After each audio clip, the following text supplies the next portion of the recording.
नाज़रीन, आप देख रहे हैं पॉइंट ऑफ व्यू और हम आज जिस टॉपिक के ऊपर बात करेंगे वो है आज़ाद कश्मीर के इलेक्शन के हवाले से। आज हम बात करेंगे लोगों के जहनों में सवालात हैं, कुछ सवालात हैं जैसे कि पीटीआई इलेक्शन कैसे जीत गई, नवाज शरीफ इलेक्शन क्यों हारा और पीपल पार्टी इलेक्शन क्यों हारी, और सबसे जो ज़्यादा सवाल उठाया जा रहा है हर न्यूज़ चैनल के ऊपर हर जगह पे कि आप शेख रशीद ने टाइम से पहले कैसे 2 घंटे पहले कैसे कह दिया कि आज पीटीआई आज़ाद कश्मीर में जो है वो अपना हुकूमत बनाने के लिए जा रही है। इन सब सवालात के जवाब आज जानने के लिए वीडियो को एंड तक देखें, और अगर आपने अभी तक मेरे चैनल को सब्सक्राइब नहीं किया तो काइंडली मेरे चैनल को सब्सक्राइब कर दें और बेल आइकन के ऊपर भी क्लिक कर दें ताकि आपको इस तरह की तमाम जो है वो इन्फॉर्मेटिव वीडियो आपको मिलती रहें। तो चलते हैं अपने टॉपिक की तरफ, अपनी बात की तरफ।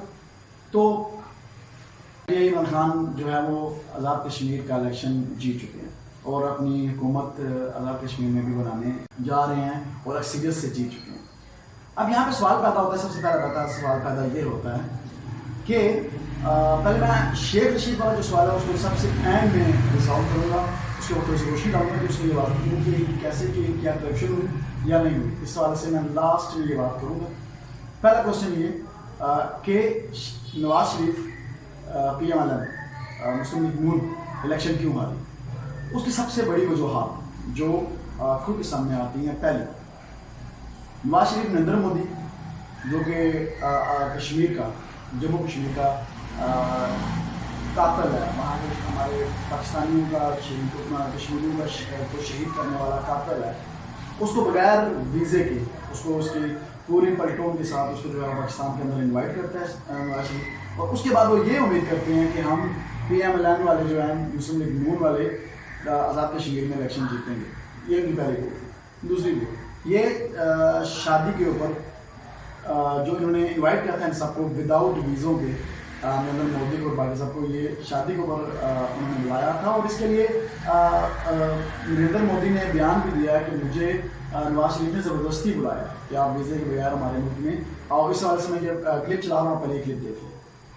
तो उन्होंने कहा कि मेरी भांजे की शादी है इसलिए मैं लाहौर आया हूँ और परिवार के सब लोग यहाँ पर हैं। तो ऐसे पूछा आप कहाँ? मैं कहा मैं काबुल हूँ और हिंदुस्तान जा रहा हूँ। बोले आप यहाँ होकर के जाइए। मैंने कहा भाई अब अचानक तो कैसे बनाऊँगा? नहीं, बोले आप जाते हैं, बोले हम 10 मिनट के लिए मिल लेंगे, आप आइए। बाद में मैंने हमारे NSA को, SPG को, सबको बुलाया तो सब परेशान थे कि साहब हमारे पास न वीज़ा है, न सिक्योरिटी अरेंजमेंट है, न वहाँ कोई अता पता है, सीधे जाके लैंड कर। मैंने कहा चलो यार देखा जाएगा। जी, पहली गलती। उसके बाद नवाज शरीफ साहब नरेंद्र मोदी के लिए और उसकी माँ के लिए साड़ियों और आमों का तोहफे भेजते हैं। उसके बाद नवाज शरीफ साहब पाकिस्तान मुखालफ बेइंतहा बयानात गढ़ते रहते हैं हर वक्त, जिसको उनके उस बयान को आप ये पहले बयान देखें। मुंबई हमलों में मुलविस दहशतगर्दों का ताल्लुक पाकिस्तान से था। क्या गैर रियासती अनाफे को सरहद पार जाने की इजाजत दी जानी चाहिए थी? भारतीय मीडिया ने नवाज शरीफ के बयान को इस्लामाबाद के खिलाफ चार्जशीट बना दिया। मुंबई हमला भारत, इसराइल और अमेरिका के गठजोड़ का नतीजा। भारतीय इदारों ने हकायक मफ्त किए। जर्मन सहाफी की किताब दुनिया भर में मकबूल। इस बयान को अक़वाम मुत्तहिदा में जो है वो कश्मीर के ऊपर जो अभी कर्फ्यू लगा हुआ है, क्रैकडाउन हुआ है, उनके ऊपर जुल्म हो रहे हैं, इस बयान को बुनियाद बनाकर नरेंद्र मोदी ने वहाँ पर केस दायर किया और इस केस को जो है वो कोई कश्मीरियों की कोई तादरसी नहीं की जा रही, नहीं हो रही। तो इन सूरत हाल के होते हुए, इन सारी वजूहात के होते हुए जो बयान आपने सुने, जो आपने जो सब कुछ देखा, तो नवाज शरीफ PMLN नून जो है मुस्लिम लीग नून कैसे इलेक्शन जीत सकती थी आज़ाद कश्मीर में। दूसरी वजह उसके बाद आ जाती है, उसके अलावा 5 साल से ये हुकूमत के अंदर हैं, इन्होंने कश्मीर के मसले के ऊपर एक छोटा सा पॉइंट ऑफ व्यू भी कभी नहीं उठाया। हालांकि वहाँ पे तकरीबन 2 साल से कर्फ्यू लगा हुआ है और जम्मू कश्मीर में, और कभी इन्होंने आज़ाद कश्मीर के इलेक्शन जीते होने के बावजूद कभी भी जम्मू के हवाले से कभी एक सिंगल वर्ड भी जो है वो कमर मुत्तहिदा में या इंडिया के हवाले से इन्होंने नहीं किया, क्योंकि ये इंडिया के खिलाफ बात नहीं कर सकते। दूसरी बात यह आती है कि इमरान खान इलेक्शन क्यों जीता। इमरान खान इलेक्शन इसलिए जीता है कि इस टाइम कश्मीरी अवाम, कश्मीरी जितने रहनुमा हैं वो सारे कश्मीरी जो हैं वो इस टाइम इमरान खान को कश्मीर का सफ़ीर मानते हैं, क्योंकि इमरान खान ने कश्मीर के हवाले से कुछ ऐसे इक़दाम उठाए, ऐसी आवाज़ बुलंद की, गवर्नमेंट मुत्तहिदा तक किसी से कुछ भी दबा चुका नहीं है। इमरान खान ने बात की, इमरान खान ने इस मसले को बार बार उजागर किया, कश्मीरियों के हक़ के लिए इमरान खान ने बार बार बात की, जिसको मद्देनज़र रखते हुए कश्मीरियों ने इमरान खान के साथ वफा की और इलेक्शन जो है वो इमरान खान के हक़ में हुआ और इमरान खान इलेक्शन जीत गए। इसके अलावा जब इंडिया में इसके बरक्स देखा जाए, जब इंडिया में जाते हैं मियां मोहम्मद नवाज शरीफ साहब, तो वो हुर्रियत के जो रहनुमा हैं उनसे मिलना पसंद नहीं करते, उनसे एक छोटी सी मीटिंग तक नहीं करते।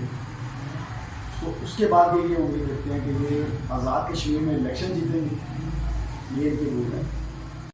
इसके अलावा हम बात करेंगे शेख रशीद के बयान के हवाले से। शेख रशीद ने 2 घंटे पहले कैसे कह दिया कि अगली को मुझे बनाने जा रही है। इस चीज़ को इतना बड़ा इशू बनाने का मकसद नहीं है।